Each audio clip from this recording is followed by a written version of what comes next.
Assalamualaikum warahmatullahi wabarakatuh. Innal hamdalillah nahmaduhu wa nasta'inuhu wa nastaghfiruh wa na'udzu billahi min sururi anfusina wa min sayyiati a'malina. Man yahdihillahu fala mudhillalah wa man yudlil fala hadiyalah. Wa asyhadu an la ilaha illallah wahdahu la syarika lah wa asyhadu anna Muhammadan abduhu wa rasuluh. Allahumma salli wa sallim wa barik ala nabiyyina Muhammadin sallallahu alaihi wa ala alihi wa ashabihi wa man tabi'ahum bi ihsanin ila yaumiddin, amma ba'd.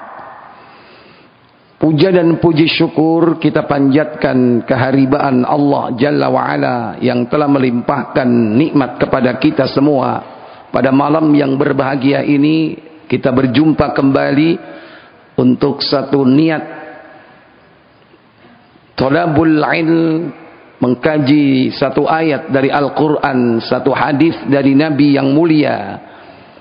Tiada yang kita harapkan dari apa yang kita pelajari melainkan keberkahan dari Allah Jalla wa'ala melalui ilman nafi'ah, ilmu yang bermanfaat untuk kehidupan kita dunia dan juga kelak di akhirat.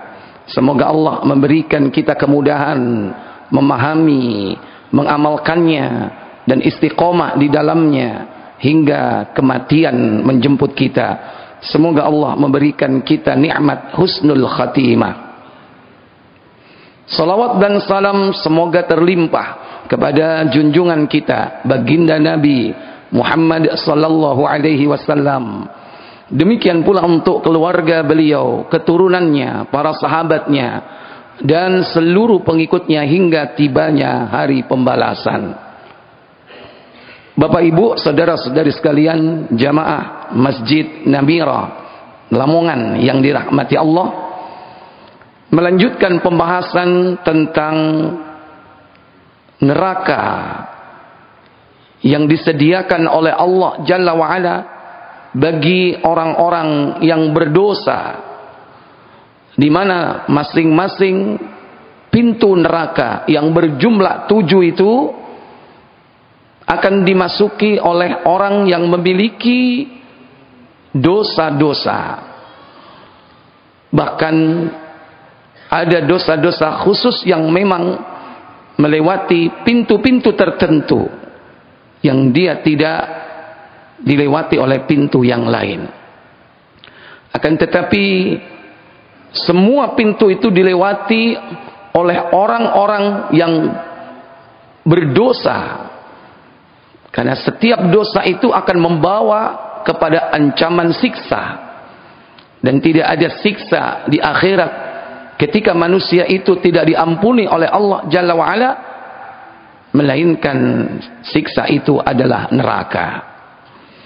Di antara pintu-pintunya ada pintu Jahannam, ada pintu Ladha, ada pintu Saqar, ada pintu Jahim, ada pintu Sa'ir, ada pintu Hutamah, dan yang ketujuh yaitu pintu Hawiyah.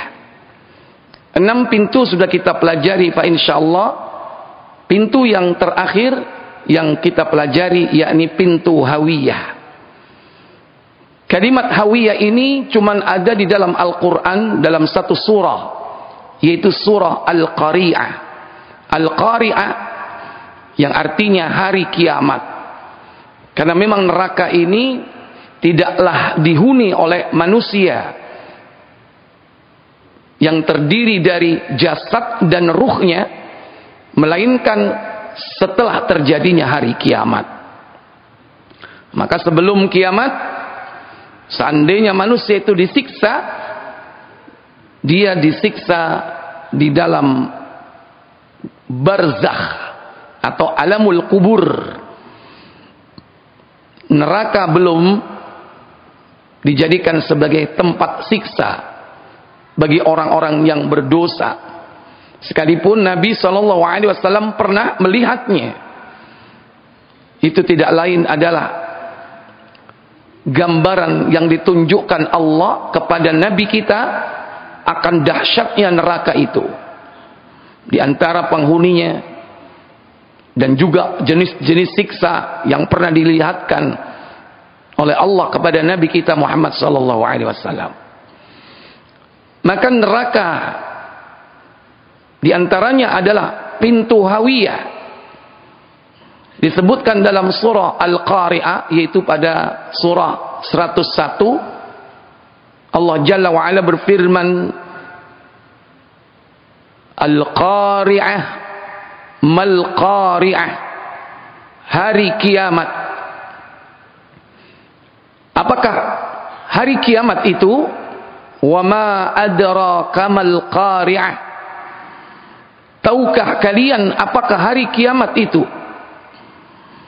Kemudian Allah Jalla wa'ala dalam ayat berikutnya menggambarkan betapa dahsyatnya hari kiamat itu. Disebutkan dalam ayat ini, yauma yakunun nasu kal farashil mabthuth. Pada hari itu manusia seperti anai-anai yang bertebaran. Seperti anai-anai. Apa anai-anai itu, Pak? Ada yang mengatakan laron. Ada yang mengatakan serangga-serangga kecil yang bertebaran. Biasanya serangga-serangga kecil itu keluar di waktu apa, Pak? Hujan. Kalau waktu siang, pagi, sore menjelang malam, maka binatang-binatang tertentu itu keluar. Kadang-kadang dia bertebaran tak tentu arah. Demikian pula, yakni laron-laron itu bertebaran di saat-saat tertentu. Digambarkan mereka bertebaran, yakni tak tentu arah, sebagaimana manusia nanti kelak dijadikan oleh Allah Jalla wa'ala seperti gambaran laron yang bertebaran itu. Sudah carut marut, amburadul semuanya. Padahal manusia sebelumnya mereka hidup di atas bumi. Bumi yang terhampar, dia bisa berjalan di atasnya. Tapi ketika hari kiamat itu, manusia seakan-akan bertebaran. Padahal dia tidak punya sayap, tapi dia bisa terbang. Terbang tak tentu arah. Karena Allah jadikan bumi hancur lebur. Pada saat itu dibenturkan antara planet yang satu dengan planet yang lain, termasuk bumi. Di dalam surah Al-Hajj juga diterangkan bagaimana orang-orang yang berjumpa dengan dahsyatnya hari kiamat itu. Mereka bagaikan orang yang mabuk, sempoyongan, berjalan tak tentu arah. Akan tetapi mereka sebetulnya tidak mabuk. Walakin Allah, tapi Allah Jalla wa'ala mengazab mereka dengan azab yang pedih. Itulah gambaran hari kiamat. Manusia bagaikan laron yang bertebaran. Jangankan manusia, dalam ayat berikutnya digambarkan gunung yang sebesar itu dia terangkat, tercerabut dari tempatnya. Wa takunul jibalu kal'ihni al-manfush, dan gunung-gunung bertebaran seperti bulu. Ada yang mengatakan seperti kapas, ada yang mengatakan seperti kapuk. Mungkin barangkali di Arab nggak ada kapuk ya. Biasanya pohon kapuk itu kalau pas buahnya matang, dia pecah. Itu isi dari buahnya itu bertebaran kemana-mana. Pohonnya namanya apa pohonnya itu, Pak? Pohon randu. Buahnya pecah, kemudian isinya berhamburan. Kadang-kadang mengganggu manusia. Mungkin itu gambaran yang dekat dengan kita. Mungkin di Arab nggak ada itu. Yang ada mungkin barangkali bulu. Mungkin bulu dari hewan tertentu. Tapi setiap daerah pasti ada burung. Yang burung itu punya bulu. Bagaimana bulu itu berhamburan. Bahkan dulu ada orang yang mengumpulkan bulu. Dijadikan sebagai kasur. Dijadikan sebagai bantal. Oh, itu mahal kalau seandainya sekarang ada. Bantal yang isinya bulu. Lebih mahal mana dengan yang isinya kapuk? Lebih mahal bulu. Karena nyarinya susah. Belum lagi nanti mentreatment bagaimana mengolah bulu itu supaya steril. Wah, lebih mahal lagi. Biasanya dipilih bulu apa yang dipakai untuk kasur atau bantal guling. Bulu apa, Pak? Katanya kurang ono sing duwe katanya.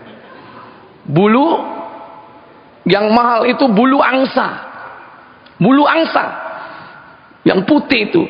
Lah, itu seandainya kita bedah yang namanya kasurnya, maka bulu itu akan berhamburan. Amburadul semuanya. Makanya disebut di sini al-manfush. Diserap dalam bahasa kita menjadi mampus. Mampus itu artinya amburadul, ya. Sampai orang bilang mampus lu, itu maksudnya amburadul, berserakan, bertaburan. Nah, gunung digambarkan seperti itu, dicabut oleh Allah Jalla wa'ala. Padahal Allah dulu menancapkan gunung itu pada saat Allah menciptakan bumi. Setelah bumi itu dicipta, yaitu pada hari Ahad, pada hari Sabat atau Sabtu, baru pada hari Ahad ditancapkanlah gunung. Dalam sebuah riwayat yang terdapat dalam Sahih Muslim, bersumber dari sahabat Abu Hurairah radhiyallahu taala anhu, bahwasanya Nabi SAW ketika itu memegang tangannya, lalu beliau bersabda, Allah Azza wa Jalla khalaqat turab, khalaqal arda yaumas sabti. Diciptakan bumi, tanah itu pada hari Sabat atau hari Sabtu.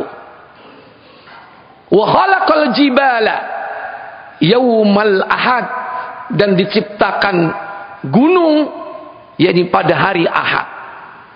Gunung ditancapkan tentu setelah ada medianya. Medianya adalah apa? Bumi. Makanya fungsi gunung itu adalah sebagai apa? Sebagai pasak bumi. Bukan pasak bumi obatmu duduk. Ya, pasak bumi itu berarti paku bumi. Makanya bumi itu kokoh. Kenapa? Karena ada pasaknya. Apa pasaknya? Pakunya yaitu gunung. Ditancapkan di hari Ahad. Tentu jika pasak ini dicabut oleh Allah, diterbangkan oleh Allah, dilepaskan dari bumi, bumi akan goyah. Dan itu nanti akan dicabut oleh Allah semua gunung itu. Diterbangkan semuanya. Makanya surah Al-Qari'ah ini dahsyat sekali. Orang-orang Arab Quraisy ketika mendengarkan ayat itu mereka takjub. Sebetulnya mereka beriman dalam hati kecilnya, tapi tercover oleh kesombongannya. Sehingga dia tidak mau beriman kepada Nabi. Karena mereka dekat sekali hidupnya dengan gunung-gunung. Antum kalau pergi ke Saudi, mungkin waktu umroh, antara Mekah dan Madinah, Mungkin ketika dari Madinah ke Mekah, berapa gunung yang antum lihat? Kalau bisa ngitung oleh hadiah. Banyak sekali gunung. Beda dengan tempat antum di sini, jarang gunung, paling gunung Pegat. Mereka gunung Pegat sing dukur gunung apa? Gunung Semeru, Gunung Arjuna, sedikit. Kadang-kadang nggak kelihatan. Kalau di sana kelihatan dengan jelas gunung-gunung itu sepanjang perjalanan kita dari Mekah, Madinah, Madinah, Mekah. Sehingga ketika ayat ini disampaikan, yauma yakunun nasu kal farashil mabthuth wa takunul jibalu kal ihnil manfush. Mereka bisa gambarkan, bisa bayangkan bagaimana dahsyatnya hari kiamat waktu itu. Ketika nanti terjadi, gunung-gunung semua itu diterbangkan oleh Allah ke langit. Sementara yang mengucapkan kalimat ini as-sadiqul masduq, orang yang benar dan dibenarkan perkataannya. Dia adalah Muhammad bin Abdullah Al-Amin, orang yang belum pernah berdusta seumur hidupnya. Mereka yakin ini bukan perkataan Muhammad ini. Ini perkataan Rabb, perkataan Allah, dan ini berita dari langit. Sekalipun akhirnya Musailamah Al-Kadzab nyoba untuk membuat ayat-ayat yang mirip dengan Al-Qari'ah. Al-filu mal-fil wa ma adraka mal-fil. Al-filu hayawanun kabir wa ainun saghir wa urtumun tawil. Gajah. Apakah gajah itu? Dan tahukah kalian apakah gajah itu? Al-filu hayawanun kabir. Gajah binatang yang amat besar. Wa ainun saghir, matanya kecil. Terus no, iku lah deklamasi tekamu biyen. Itu ternyata dalam kitab Al-Bidayah wan Nihayah yang ditulis oleh Imam Ibnu Katsir tentang akhir dari kepemimpinan Rasulullah, memasuki masa Khulafaur Rasyidin, muncul nabi palsu. Setelah Al-Aswad Al-Ansi di Yaman, muncul yang kedua di Yamamah, yakni Musailamah Al-Kadzab, bikin ayat seperti itu. Tapi sungguh susunan bahasanya mirip, susunan katanya mirip, tapi isinya nggak ada artinya, nggak dahsyat sebagaimana ayat ini.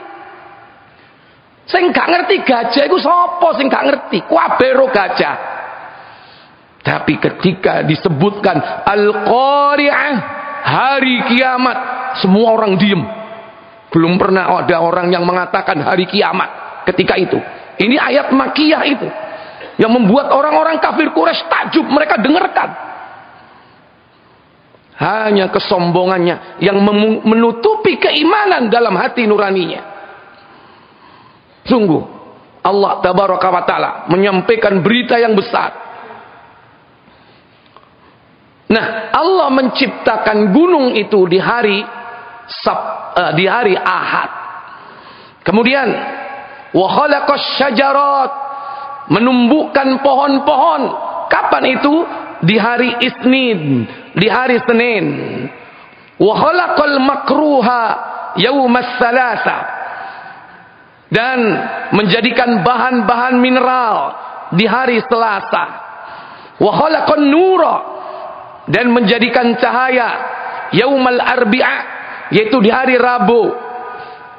Wa khalaqal hayawan, dan menciptakan hewan-hewan, seluruh fauna diciptakan oleh Allah yaumal khamis, yaitu di hari Kamis.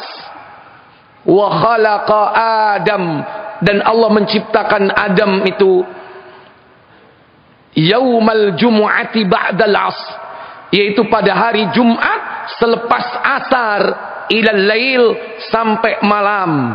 Dan Adam diciptakan di hari Jumat sebagai makhluk pamungkas. Setelah seluruh makhluk tercipta, baru Adam yang terakhir.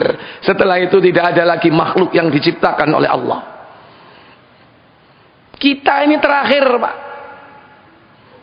Berarti makhluk-makhluk sebelum itu sudah diciptakan jauh sebelum kita dicipta.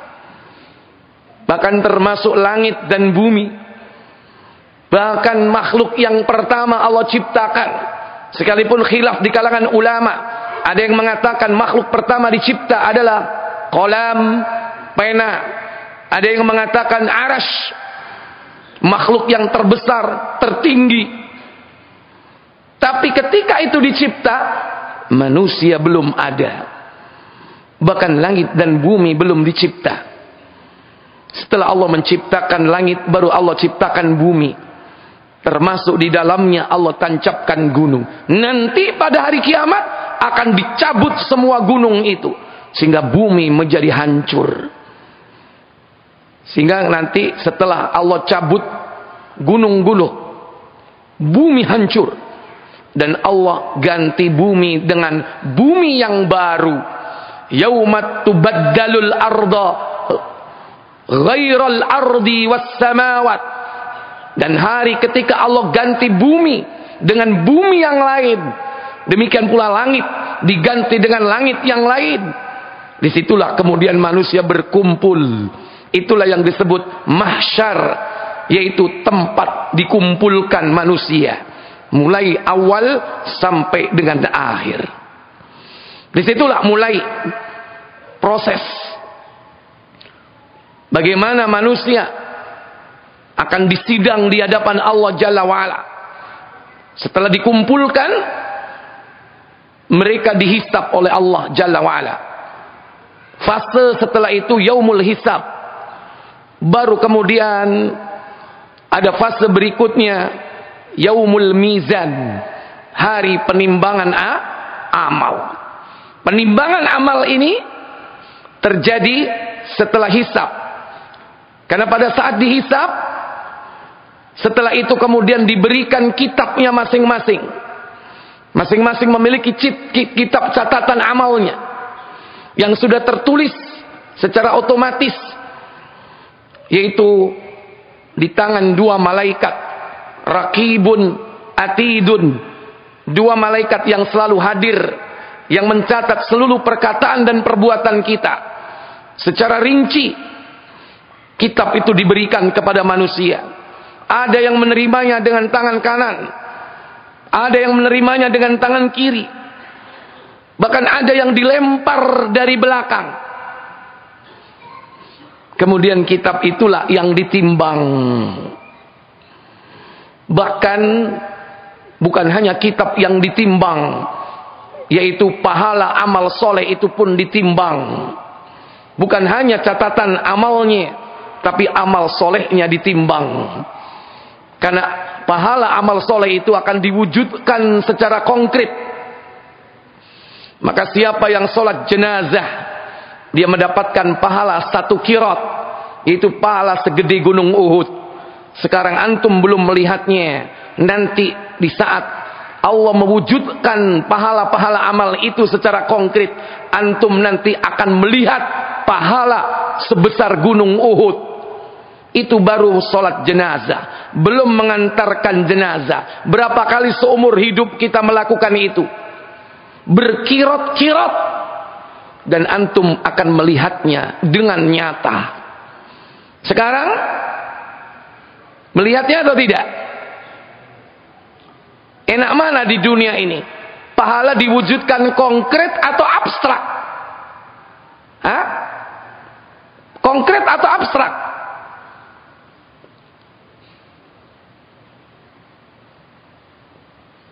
Tapi manusia biasanya itu semangat beribadah kalau pahalanya konkret, berwujud, bisa dilihat, bisa dipegang, bisa dilus-lus. Seandainya nanti Namiro Setiap orang yang sholat berjamaah dikasih kupon. Dikumpulkan kuponnya, 1 bulan diundi. Door prize-nya mobil baru. Mobilnya dipajang di depan, di atas panggung, di bawah terop. Kira-kira jamaahnya bertambah atau berkurang? Halo? Bertambah. Sholat subuh rame atau tidak? Kayak sholat apa? Saya tanya, sholat subuh ini ten ngriki pinten sop? Pak Haji? Sop depan penuh, gak gelem ngomong. Ngomong penuh tapi saya ngarep tok. Seandainya ada door prize ditaruh di depan, pasti orang berduyun-duyun. Wah, ini waktunya undian ini. Kumpulkan semua nanti diundi. Kalau ada mungkin pahala konkret seperti itu, pasti dia akan datang. Padahal sholat subuh, kata Nabi, seandainya orang-orang munafik tahu pahala sholat subuh, niscaya dia akan datang dengan merangkak. Direwangi berangkang masih teko mantup. Budal jambiro itu. Kalau tahu besarnya pahala sholat subuh, tapi masalahnya adalah karena pahala itu tidak tampak, disitulah letak iman. Iman manusia diuji. Makanya semua berawal dari apa? Yu'minuna bil ghaibi. Percaya kepada yang gaib. Sebelum wa yuqimunas shalah wa mimma razaqnahum yunfikun. Sebelum infak di jalan Allah, baik zakat, sedekah, sebelum orang sholat, semua diawali dengan apa? Beriman kepada yang gaib. Beriman kepada yang gaib, beriman kepada Allah. Kepada yang gaib, hari kiamat. Kepada yang gaib apa? Pahala amal soleh. Pahala itu gaib atau tidak? Gaib. Gak keletok, gak kelihatan. Nanti saatnya Allah wujudkan dengan konkret pahala itu.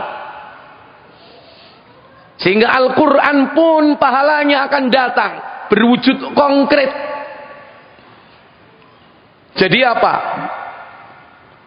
Sekalipun secara umum Nabi mengatakan Iqra'ul Quran, bacalah olehmu Al-Quran, fa innahu ya'ti yaumal qiyamah, karena dia akan datang di hari kiamat, syafi'an li ashabih, memberikan syafaat bagi para pembacanya. Bahkan Nabi perintahkan membaca Iqra'uz Zahrawain, bacalah Zahrawain. Apa Zahrawain itu?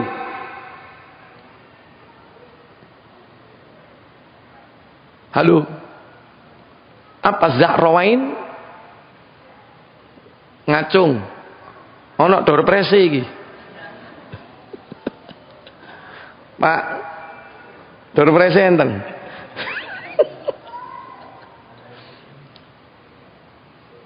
Pojok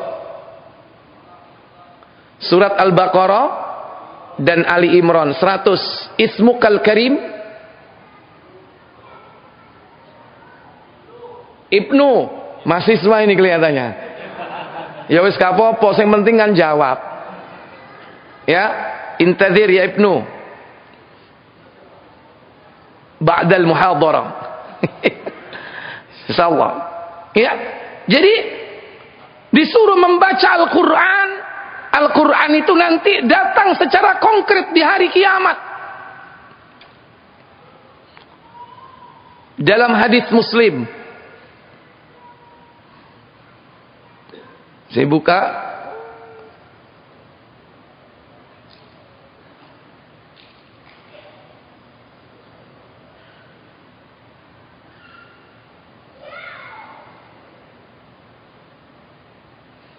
nomor 771.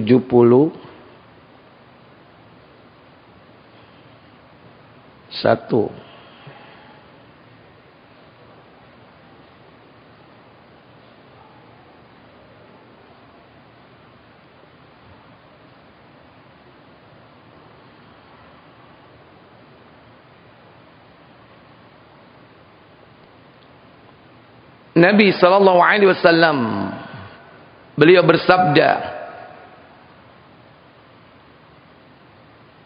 Iqra'uz Zahrawain, bacalah Zahrawain, yaitu suratul Baqarah wa Ali Imran.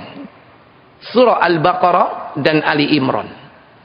Nanti keduanya akan datang pada hari kiamat ghamamain, seperti dua tumpuk awan yang menaungi para pembacanya.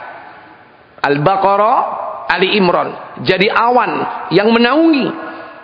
Yauma la zilla illa zillu, di hari ketika tidak ada naungan kecuali naungan Allah. Di antara naungan Allah itu bagi para pengamal Al-Quran, khususnya Al-Baqarah dan Ali Imran, ini surat sing dawa-dawa, yaitu dia akan dinaungi. Atau menjadi burung. Burung, dua kelompok burung ini membuat formasi untuk membela para pembacanya. Makanya nek pecinta manuk, sampean amalno Al-Baqarah dan Ali Imran, sampean kok nang akhirat duwe manuk. Bahkan manukmu membelamu. Tapi bisa jadi pecinta manuk di dunia, pecinta burung di dunia. Bisa jadi dia akan dituntut oleh burungnya gara-gara telat ngeima sampai mati, sampai dituntut sama burung nanti. Tapi ada burung-burung yang membela kita. Apa itu? Pahala baca Al-Quran yang diwujudkan konkret, yang bisa kita lihat. Bahkan yang lebih penting adalah membela kita. Jadi ada kitab catatan amal, ada pahala yang diwujudkan bentuk nyata, konkret. Bahkan nanti ada yang ditimbang, yaitu apa? Bobot berat tubuh orang yang beramal itu. Seperti Abdullah bin Mas'ud radhiyallahu taala anhu, ketika diperintah oleh Rasul naik ke atas pohon, sahabat yang lain mengatakan, "Cek cili, betise." Diguyu-guyu. Karena betis Abdullah bin Mas'ud krempeng, cili. Rasul mendengar ucapan sahabat yang lain seperti itu, beliau tidak senang. Bahkan bisa dikatakan marah. Apa yang kau katakan dan kau ketawakan? Betis Abdullah bin Mas'ud ini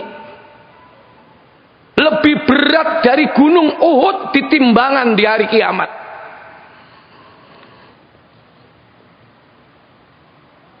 Jadi bukan lihat kerempengnya, tapi tubuh kita ini dipakai untuk apa? Itu yang lebih penting. Dudu abot-abotan awak. Kalau hanya beratnya saja, mangano sing akeh. Luwemu engko nek ditimbang nang timbangan mizan supaya berat, bukan. Tapi fisik kita dipakai di jalan Allah kah ataukah di jalan syaitan? Itulah yang menentukan berat dan ringannya. Maka siapa ketika nanti ditimbang di hari kiamat, pada saat yaumal mizan, hari timbangan, jika berat kebaikannya, maka dia mendapatkan kehidupan yang baik. Kata Allah, فَأَمَّا مَنْ ثَقُلَتْ مَوَازِينُهُ, dan adapun orang-orang yang berat timbangan kebaikannya, فَهُوَ فِي عِيشَةٍ رَاضِيَةٍ, maka dia berada di tempat yang menyenangkan, tempat yang diridhoi oleh Allah Jalla wa'ala. Tidak ada tempat yang diridhoi kecuali jannah, yaitu surga Allah Tabaraka wa ta'ala. Kenapa di sini yang menjadi fokus adalah kebaikan? Sekalipun kalimat kebaikan tersembunyi dalam ayat ini tidak ditampakkan secara zahir, tetapi yang dimaksud berat timbangannya, mawazinu. Mawazinu jamak dari mizan, artinya yang ditimbang itu banyak, baik jenis amalnya, bermacam-macam amal. Demikian pula jumlahnya. Dalam satu jenis amal jumlahnya banyak. Ditambah lagi dengan kualitasnya. Kualitas amalnya ada 3. Jenisnya banyak, jumlahnya banyak, kualitasnya tinggi. Ada 3 aspek. Jenisnya banyak. Yang ditimbang amal sholatnya, yang ditimbang pahala puasanya, yang ditimbang pahala zakatnya, yang ditimbang pahala baca Qur'annya, jihadnya, berbaktinya kepada orang tua. Banyak sekali amal-amal ibadah yang ditimbang itu. Maka disebutkan dalam ayat ini, yaitu secara jamak. Karena banyaknya amal soleh. Demikian pula jumlahnya. Maka silakan memperbanyak, yakni amal ibadah. Makanya Nabi SAW mengatakan, alaikum bikasratis sujud. Hendaklah kalian memperbanyak sujud. Maksudnya apa? Memperbanyak solat. Solat yang bagaimana? Solat sunnah. Nek solat wajib ojo ditambahi rek. Cukup 17 kan gak popo.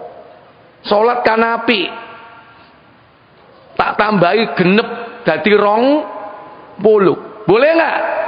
Nggak boleh kalau yang wajib. Yang dimaksud alaikum bikasratis sujud, perbanyaklah oleh kalian sujud. Yaitu apa? Perbanyaklah salat sunnah. Silakan. Afdhalus shalah ba'dal fariidhah. Sebaik-baik salat setelah fardu, salatul lail, salat malam. Silakan diperbanyak salat malam. Ini baru jenis salat yang dilakukan di malam hari. Jika dilakukan setelah bangun tidur, tahajud namanya. Jika tidak, maka dia kembali kepada asalnya, yaitu salatul lail, salat yang dilakukan di malam hari. Setelah isya, sebelum fajar, silakan. Salatul lail masna, salat malam 2 rakaat, 2 rakaat, 2 rakaat, tanpa batas. Kalau khawatir menjelang subuh, tutuplah dengan witir sekalipun 1 rakaat. Itulah sunnah qauliyah, sunnah ucapan Nabi. Adapun sunnah fi'liyah, melaksanakan salat malam sebagaimana apa yang dikerjakan Nabi. Nabi tidak pernah lebih dari 11 atau 13 rakaat, baik dalam Ramadan atau di luar Ramadan. Itu fi'liyah, perbuatan Nabi. Tapi Nabi sendiri mengucapkan salat malam 2 rakaat, 2 rakaat, tidak ada batas. Maka silakan yang mencukupkan dengan 11, mencukupkan dengan 13. Tapi antum juga dibebaskan mau salat sakatoke. Fattaqullaha mastata'tum, bertakwa kepada Allah sesuai kemampuan. Makanya para ulama membolehkan salat lebih dari itu. Itu yang dimaksud memperbanyak sujud. Duduk gawe sujud dewe. Sujud dalam Islam itu jelas. Sujud dalam salat setiap rakaat berapa? 2 kali. Sujud di dalam salat ada yang namanya sujud syahwi. Ada syariatnya, ada tuntunannya. Jika kalian mungkin ragu dalam perkara wajibnya salat, di antaranya ragu dalam rakaat, maka cari hitungan terkecil dari hitungan yang meragukan. Antara 3 dan 4, maka berapa yang diambil? 3. Ambil hitungan yang terkecil. Seandainya lebih tidak masalah. Yang penting jangan sampai kurang. Itu sujud syahwi, dilakukan berangkaian dengan salat. Ada lagi sujud tilawah. Sujud tilawah ketika kau mendengarkan ayat-ayat sajadah, kau bersujud. Atau kau mengikuti imam bersujud, ikuti sujud tilawahnya. Sekalipun imam membaca surah sajadah, tetapi ketika dia tidak bersujud, ada sujud dewe. Tetap ikut imam. Wasjud waqtarib. Sajadah atau bukan? Imamnya gak sujud, ojo sujud dewe. Ngenteni imam sujud apa enggak? Itu syariat. Ada lagi sujud yang terakhir, sujud syukur. Ketika kau mendapatkan nikmat yang luar biasa. Lama kau dirantau, pengen pulang ke kampung. Ketika kau sampai di kampung, kau bersyukur bisa kembali bertemu dengan karib kerabat, bersyukur. Bersyukur yang luar biasa. Maka jangan buat sujud-sujud lain. Kadang-kadang kalau gawe ini mari salat sujud, mari ngono nyingkir. Ditakoki kon sujud apa iku? Wis pokoke sujud, niru sapa? Katanya sujud syukur. Lu habis dapat nikmat ta yang luar biasa. Lu ndak, saya tadi bisa salat, saya sujud syukur. Ini tidak ada tuntunan. Lu saya kan tiap hari dapat nikmat makan, nikmat minum. Yo sujud to mari ngono, mari mangan sujud, mari ngombe sujud, mari teko jeding sujud to, sujud terus. Enggak ada tuntunan seperti itu. Jadi ini memperbanyak sujud, yaitu memperbanyak salat sunnah. Kalau tahajud sudah, mungkin duhanya, mungkin rawatibnya, mungkin salat-salat sunnah yang lainnya. Nah ini, fokus kepada kebaikan. Karena Allah tidak mengatakan barang siapa yang berat timbangan keburukannya. Allah tidak menyebut keburukan, tapi yang jadi fokus kebaikan. Kenapa? Karena Allah sudah memberikan kebaikan itu luar biasa. Orang yang berniat baik walaupun tidak diamalkan, maka baginya pahala satu yang sempurna. Jika diamalkan niat yang baik itu, dia akan mendapatkan berapa? 10. Kalau tidak dilipatkan menjadi 700. Kalau tidak dilipatkan lebih dari itu, yaitu unlimited, tidak terbatas. Dan itu tidak berlaku kepada keburukan. Keburukan tidak ada pelipat gandaan. Pelipat gandaan itu hanya ada kepada perbuatan yang baik. Niat yang baik tidak dikerjakan, pahala kebaikan satu sempurna. Dikerjakan 10 kali lipat. Salat dilipat gandakan 10 kali lipat, contohnya. Baca solawat kepada Nabi dilipat gandakan 10 kali lipat. Sedekah dilipat gandakan berapa? 700 kali lipat. Bahkan ada yang pahalanya tidak disebutkan konstantanya. Itu semua pengali. Berapa pahalanya? X.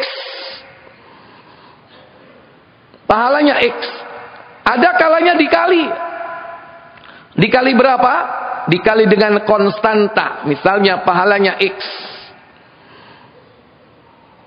Dikali dengan 10.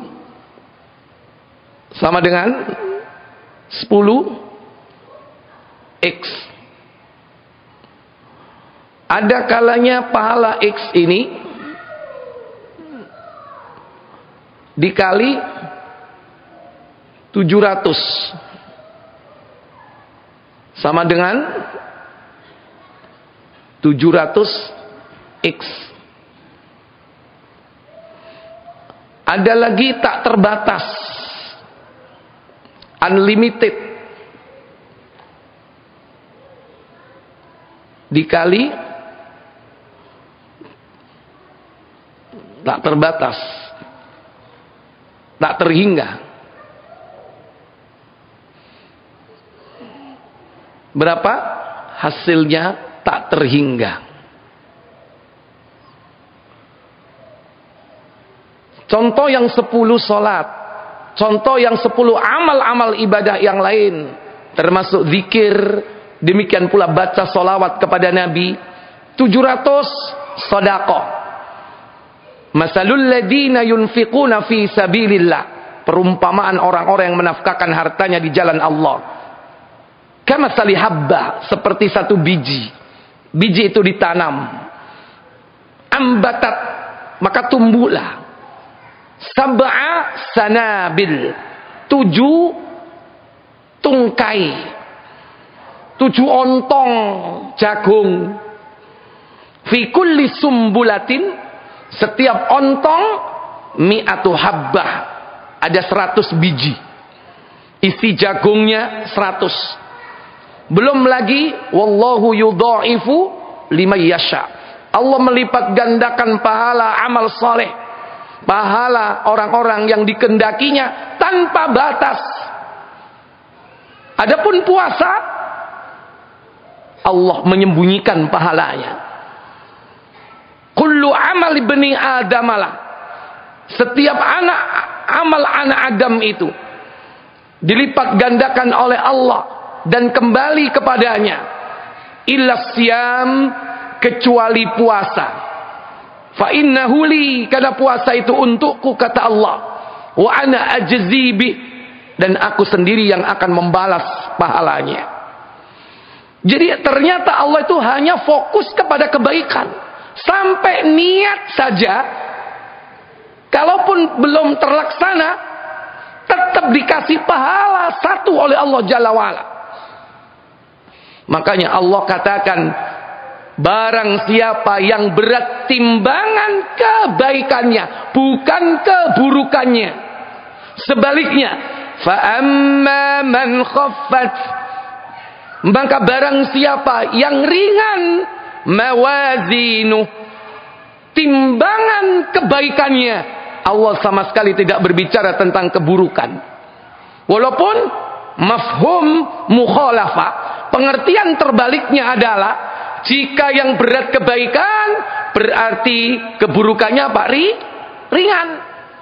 Jika ringan kebaikan berarti keburukannya apa? Berat. Tapi Bapak Ibu Saudara sekalian, kalau ada orang yang berat, yang ringan timbangan kebaikannya, ringan, berarti ada banyak kemungkinan. 1, dia tidak beramal. Dia tidak beramal. Kenapa? Padahal amal itu dilipat gandakan, kok sampai kebaikannya ringan. 1 beramal dilipatkan 10. 1 kali beramal dilipat gandakan 700. Bahkan tak terbatas. Tapi kok bisa ringan? Berarti orang ini kurang amalnya. Tidak beramal soleh. Kemungkinan yang kedua, dia beramal soleh. Tapi kenapa kok ringan timbangan kebaikannya? Berarti timbangan keburukannya lebih berat. Berarti orang ini banyak berbuat maksiat. Mestinya lebih banyak kebaikannya, tapi kenapa kok bisa dikejar? Kok bisa keburukannya ini lebih berat? Berarti saking banyaknya dia melakukan keburukan atau perbuatan dosa, padahal tidak ada pelipat gandaan dosa. Tapi kenapa kok kok semakin melebihi beratnya kebaikan? Ini yang kemungkinan kedua. Kemungkinan ketiga, kenapa kok sampai ringan timbangan kebaikannya dan keburukannya, meskipun dilakukan hanya sedikit, tapi kenapa kok lebih berat? Kemungkinan pahala amal solehnya ini hangus. Apa yang menghancurkan semua itu? Yang menghancurkan pahala amal soleh itu adalah syirik dan riya. Amale akeh, salate luar biasa, posone hebat, sedekahne luar biasa, tapi berbuat syirik. Kata Allah Jalla wa Ala di dalam surah Az-Zumar, yaitu surah yang ke-39 pada ayat yang ke-65. walaqad uhiya ilaika wa ilal ladina min qablik la in asyrakta la yahbatanna 'amaluk wa la takunanna minal khasirin. Kata Allah Jalla wa Ala, dan sungguh telah diwahyukan kepadamu dan juga diwahyukan kepada nabi-nabi sebelummu, la in asyrakta, jika kau berbuat syirik, mempersekutukan Allah, la yahbatanna amaluk, niscaya akan hapus seluruh amalmu, wala takunanna minal khasirin, dan engkau termasuk orang yang rugi. Jangankan kita, Pak, ayat ini khitab pertama disampaikan oleh Allah kepada Nabi. Nabi saja diancam, jika kau berbuat syirik akan dihapus amalnya. Sekalipun amalnya banyak, habis semuanya, hangus. Itulah kenapa yang terjadi, fa amma man khaffat mawazinuhu, ringan timbangan kebaikannya. Kenapa? Timbangan kebaikannya banyak tapi hancur lebur hanya karena berbuat apa? Syirik. Hati-hati. Kadang kita berbuat syirik, kita anggap biasa. Dianggap itu sesuatu yang dituntunkan di dalam Islam. Padahal tidak ada tuntunan meminta-minta di kuburan keramat siapapun dia. Orang pada umumnya menganggap itu lumrah, biasa. Tapi itu adalah kesyirikan, meminta kepada selain Allah, menjadikan selain Allah sebagai perantara untuk berdoa, meminta kepada Allah Jalla wa'ala. Hancur bisa pahala semua. Yang kita harapkan nanti di akhirat habis. Kemungkinan terakhir. Kenapa kok ringan timbangan kebaikannya? Mungkin dia berbuat zalim kepada saudara sesama muslim. Salatnya luar biasa, puasanya hebat, zakatnya jangan ditanya. Tapi semuanya hancur gara-gara apa? Dia mendolimi saudara-saudaranya yang belum diselesaikan sebelum kematiannya. Itulah orang-orang yang bangkrut nanti di akhirat. Sehingga Allah tabaraka wa ta'ala menjadikan dia sebagai penghuni neraka, karena dia dicampakkan oleh Allah ke dalam neraka. Nabi sallallahu alaihi wasallam ketika itu bertanya kepada sahabat, "Atadruna mal muflis?" Tahukah kalian apa yang dimaksud bangkrut, pailit? Sahabat berkata, "Al-muflis fina man la dirhaman wala mata'." Orang yang bangkrut di kalangan kita adalah orang yang tidak punya dinar, dirham, uang, bahkan tidak punya perhiasan, al-mata', tidak punya apa-apa. Kata Nabi sallallahu alaihi wasallam, al-muflis fina, orang yang bangkrut di kalangan kita adalah ya'ti yaumal qiyamah, dia datang kelak di hari kiamat, bisolatin wa siyamin wa zakatin, dengan membawa pahala solatnya, puasanya, zakatnya, tapi dia lupa membawa 5 dosa yang berkaitan dengan hukukul adami, hak-hak adamiyah, hak-hak sesama muslim. Apa yang dibawa di antara dosa kedoliman? Wa ya'ti yaumal qiyamah, dia datang di hari kiamat, qad syatamahada, pernah mencaci maki saudaranya. Tonggoe dilok-ilono, entek ngame, kurang golek. Kabeh penghuni Bonbin disebut kabeh. Nyelatu wong luar biasa dan dianggap biasa, tidak diselesaikan sampai mati. Ini yang menjadikan apa? Yaitu khaffat mawazinuhu, ringan timbangan kebaikannya. Kenapa? Diambil oleh Allah, diberikan kepada orang yang terdolimi. Wa qadafahada, yang kedua menuduh saudaranya. dituduh melakukan ini dan itu, padahal tidak ada bukti, tidak ada saksi, dituduh telah melakukan ini dan itu. Kemudian urusan itu dianggap selesai begitu saja, sampai dibawa mati, belum diselesaikan sebelum kematiannya. Ini yang mengakibatkan pahala kita habis. Wa akala mala hada, memakan harta saudaranya, sesama muslim, dimakan, dianggap remeh. Tonggone duwe wit pelem, bojone nyidam, bengi-bengi digetek, nuruti sang kekasih. Walah dicupuk situ lho, gak ketok, gak krasa, woe ngrempel kaya ngono. Walaupun hanya satu buah. Wa akala mala hada, jangan dianggap enteng, jangan dianggap remeh. Itu yang menghanguskan pahala kita. Wasafaka dama hada, pernah membunuh saudaranya sesama muslim, bukan hanya dengan jalan kekerasan, dipenggal, ditusuk, tapi kadang juga membunuh dengan cara halus. Wetenge melembung, menema mati. Ini yang menghancurkan pahala-pahala amal soleh kita. Wa daraba hada, pernah memukul saudaranya sesama muslim. Ono maling ayam ketangkep basah, kira-kira selamat apa gembu? Halo, suwerek gurung ngantem sansak, mumpung ono sansak gratis, padahal kita nggak punya urusan sama dia. Bukan ayam kita yang dicuri. Seandainya ayam kita dicuri, yang dicuri itu memang ayam kita, boleh nggak kita memukuli? Halo? Nggak boleh. Memukul itu bagian dari eksekusi. Hukuman itu dijatuhkan atas keputusan hakim.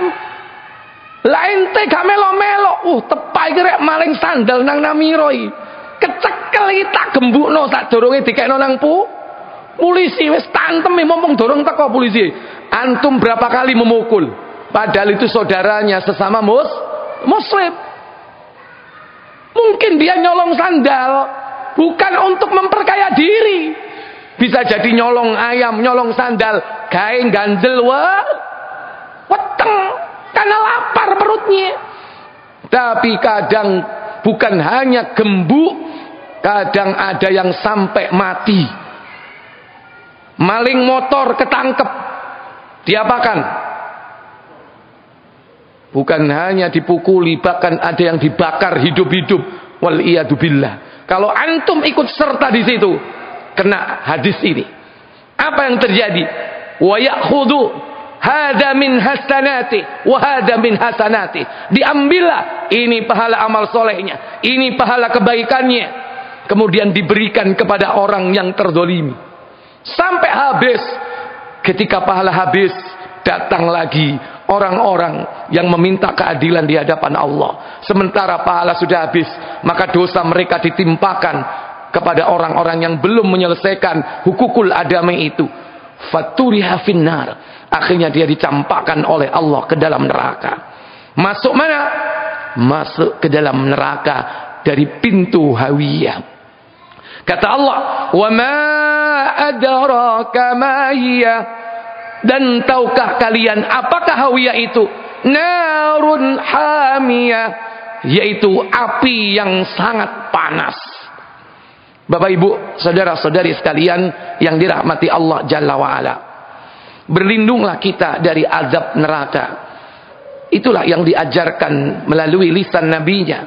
Setiap saat kita berdoa sebelum salam dengan kalimat Allahumma inni a'udzubika min adzabi jahannam.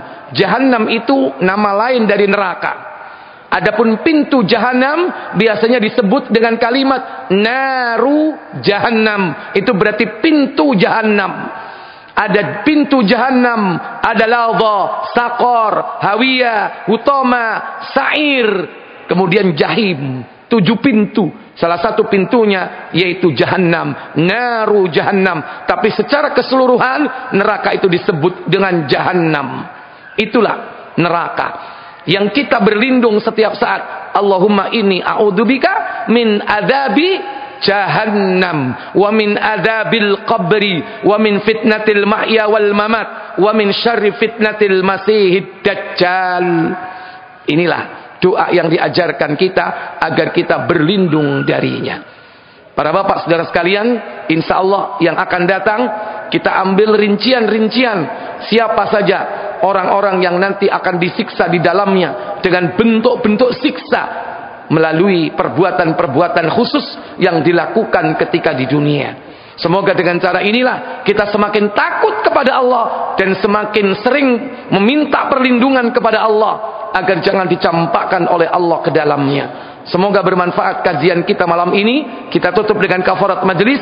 Subhanakallahumma wa bihamdik asyhadu an la ilaha illa anta astaghfiruka wa atubu ilaik. Wassalamualaikum warahmatullahi wabarakatuh.